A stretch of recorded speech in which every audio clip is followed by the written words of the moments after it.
Vous écoutez Radio Lomé, il est 12h30.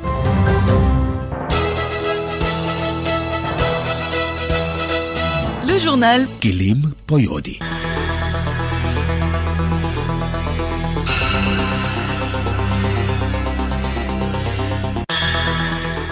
Très heureux de vous retrouver en ce troisième jour de la semaine. Bonjour madame, bonjour mademoiselle, bonjour monsieur, bienvenue dans Radio Lomé Midi. Voici les titres. Créer un environnement propice à la bonne gouvernance de l'eau et appliquer les instruments de gestion adaptés. Le ministère en charge de l'eau se penche depuis ce matin à la mise en œuvre de la charte de l'eau. La région de Darfour au Soudan ravagée par la hausse des cas de choléra, 3000 décès sont déjà enregistrés. 80e Assemblée générale de l'Organisation des Nations Unies, le président américain Donald Trump nie les changements climatiques et fustige les politiques migratoires. Sport Maracana, la Coupe d'Afrique de Maracana se déroulera en Guinée-Bissau du 1er au 5 octobre prochain. Le Togo prendra part à cette messe continentale.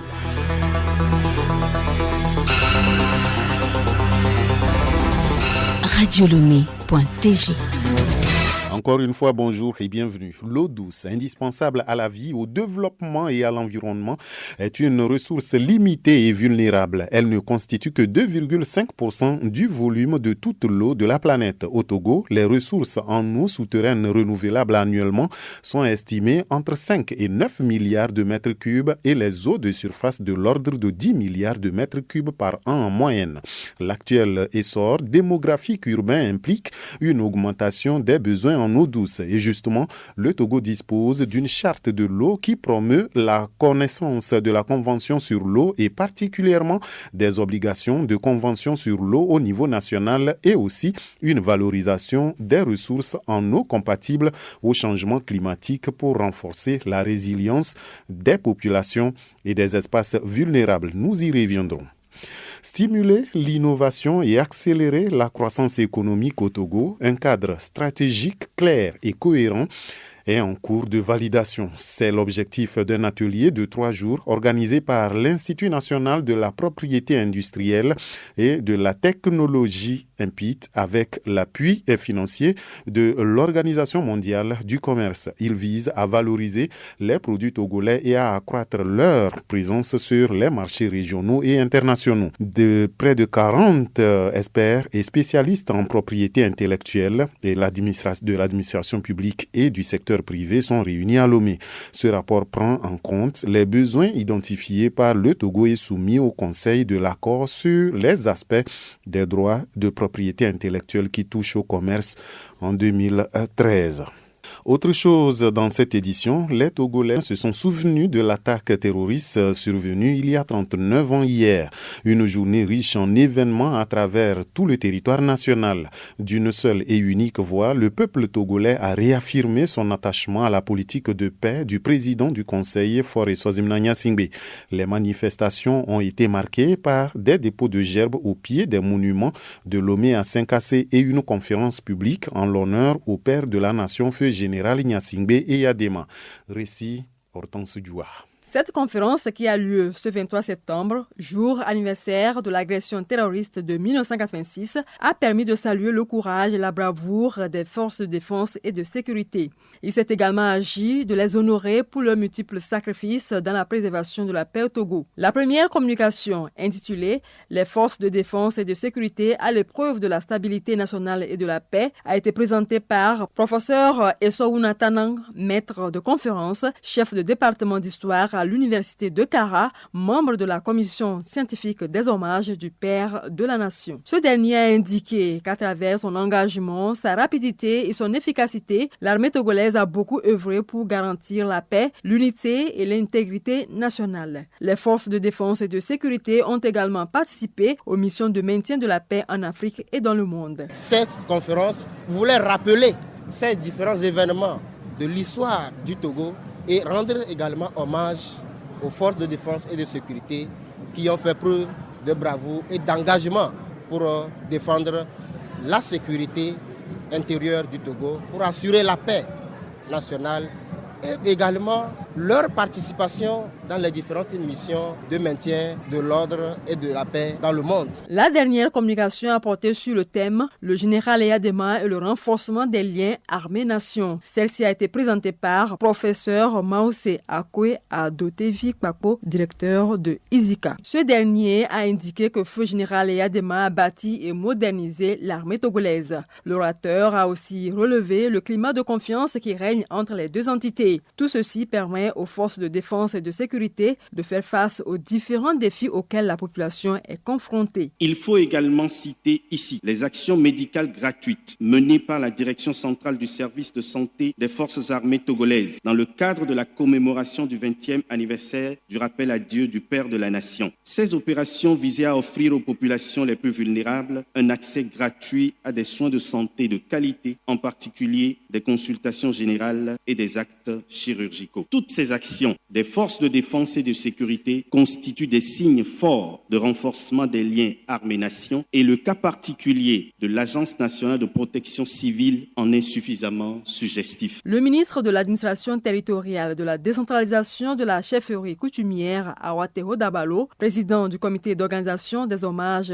du Père de la Nation, a pour l'occasion invité tous les Togolais à s'engager pour préserver la paix dans notre pays. Nous nous sommes retrouvés aujourd'hui non seulement pour commémorer l'œuvre d'un grand homme d'État hors pair qui a marqué son empreinte indélébile l'histoire de notre pays, mais aussi pour rappeler à chaque Togolaise et à chaque Togolais l'importance de l'engagement collectif au service de la paix, de la stabilité et du développement durable de notre chère patrie, le Togo. Je nous exhorte en disant ceci, engageons-nous à soutenir par nos pensées, nos actes et nos paroles la dynamique nationale de paix et de développement. Cette conférence s'inscrit dans le cadre des cérémonies d'hommage au général Gnassingbé Eyadema, père de la nation, disparu le 5 février 2005. Au Togo, la question du travail domestique reste au cœur des préoccupations sociales. Les centrales syndicales poursuivent leur combat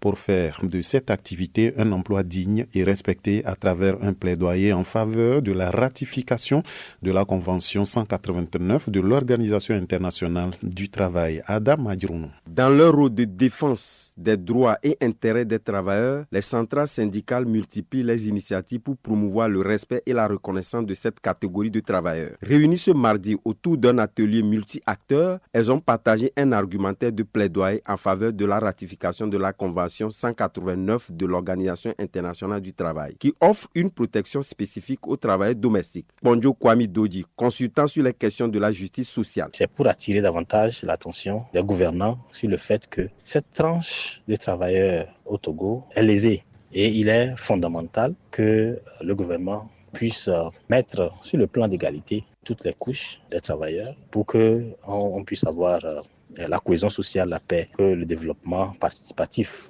effectif. Cette convention fixe en effet des droits fondamentaux et engage les États à mettre en place des mesures pour assurer des conditions de travail décentes. L'atelier a permis de recueillir les contributions des participants pour enrichir et consolider le document de plaidoyer. L'éducation et le travail, les deux vont de pair. L'examen se prépare dès le premier jour de la rentrée, a-t-on l'habitude de dire. Et réussir à son examen requiert certaines qualités de la part de l'apprenant, telles que la discipline et l'organisation. Pour y arriver, il faut établir un emploi de temps personnel. Les apprenants disposent-ils de ce plan d'études? Suivons la réaction de quelques élèves rencontrés à l'Institut technique El Roi à Lomé. L'emploi du temps personnel, il est vraiment important parce que ça nous permet de savoir bien gérer nos programmes de la journée, savoir qu'est-ce qui passe avant l'autre et puis bien nous organiser. Avant, je me lève et je vais juste prendre un cahier et je commence à le lire. Pour moi, j'étais en train d'apprendre. Chaque année, je fais des empreintes. Bon, c'est pas facile quand même, mais j'arrive à respecter. Quand je rentre à la maison, je me repose au moins 1 heure. Après ça, j'aide maman à la cuisine. À 17h45 chez moi, on finit la cuisine. Déjà à 18h30, je tiens mon cahier. Je peux avoir 3 ou bien 2 cours à reviser. Et cette année, je me décide de persister à respecter mon emploi du temps personnel. Alors, l'emploi du temps est-il nécessaire pour un apprenant? Réponse avec Rebecca Kogomna dans ce dossier. L'emploi du temps personnel permet à l'apprenant d'organiser ses activités tout au long de la journée. Cette planification évite la perte de temps à l'élève.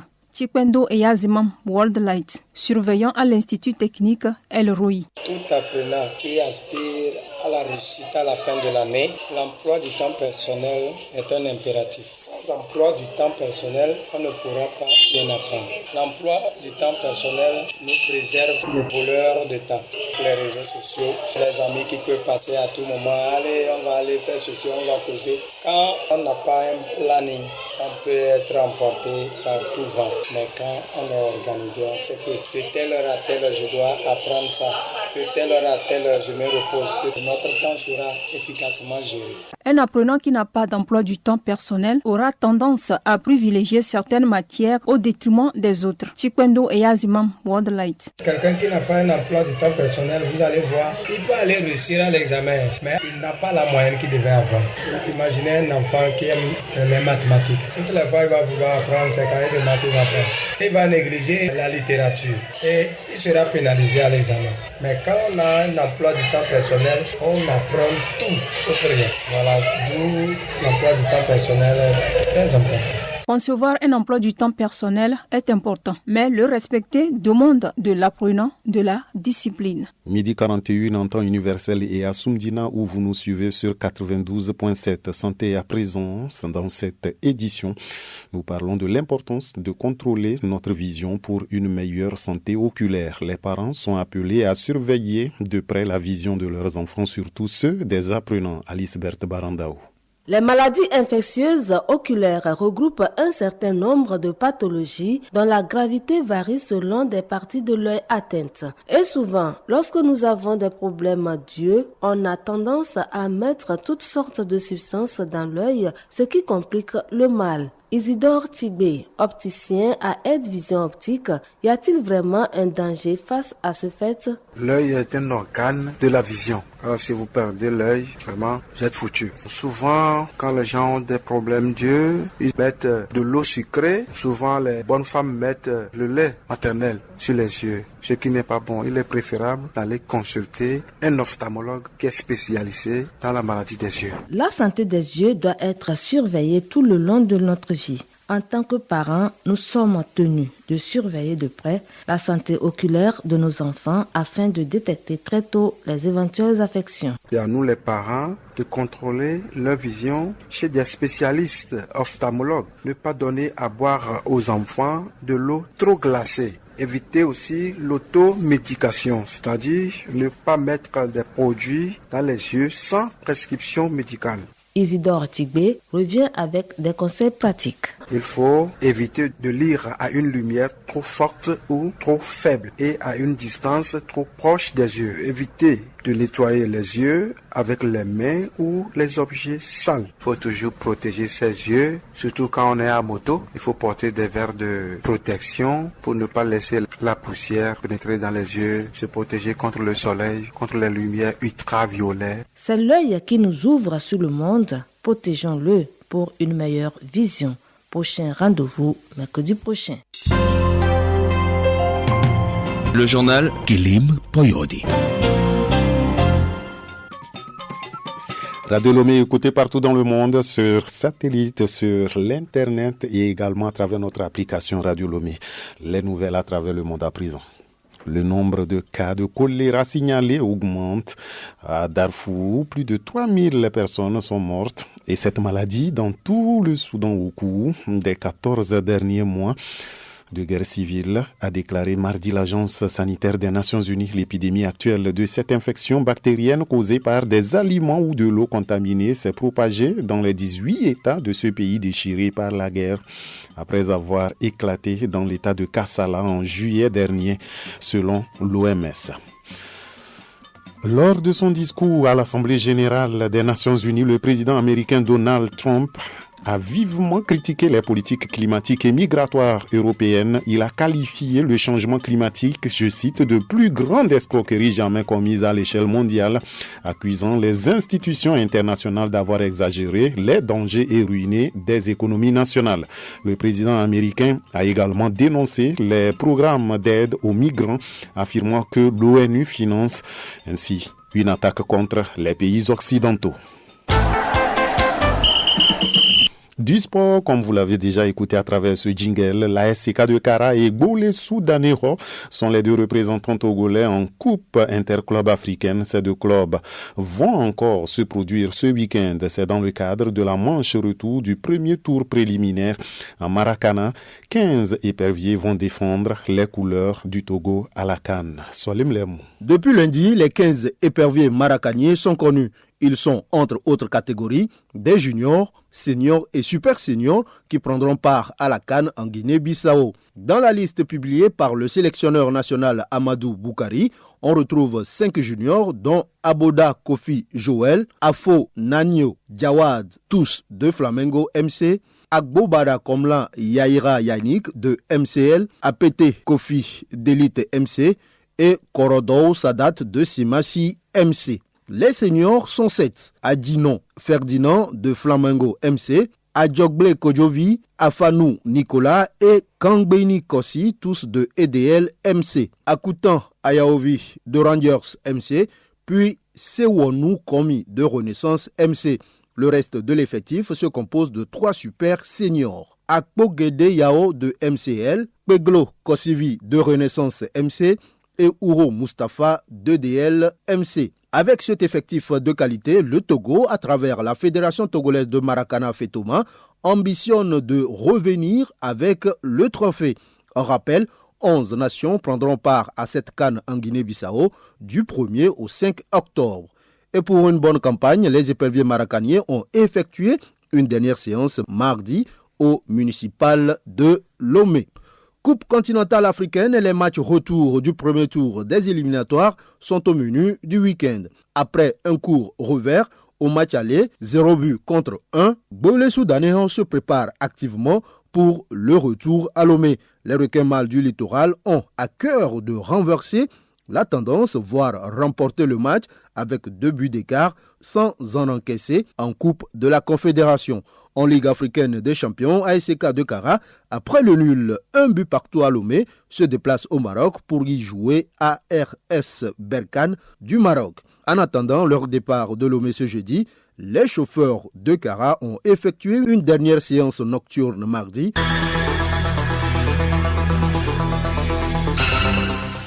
Nous retenons nos souffles pour la victoire ou les victoires des clubs togolais et de l'équipe nationale pour la CAN Maracana. Mesdames, Messieurs, merci de nous avoir prêté oreille attentive. À toute l'équipe de la rédaction qui m'a accompagné, soyez-en remerciés.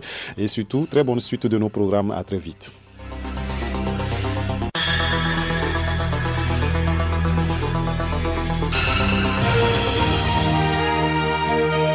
Radio Lomé, boîte postale 434, email radiolomé@radiolomé.tg. Radiolomé.tg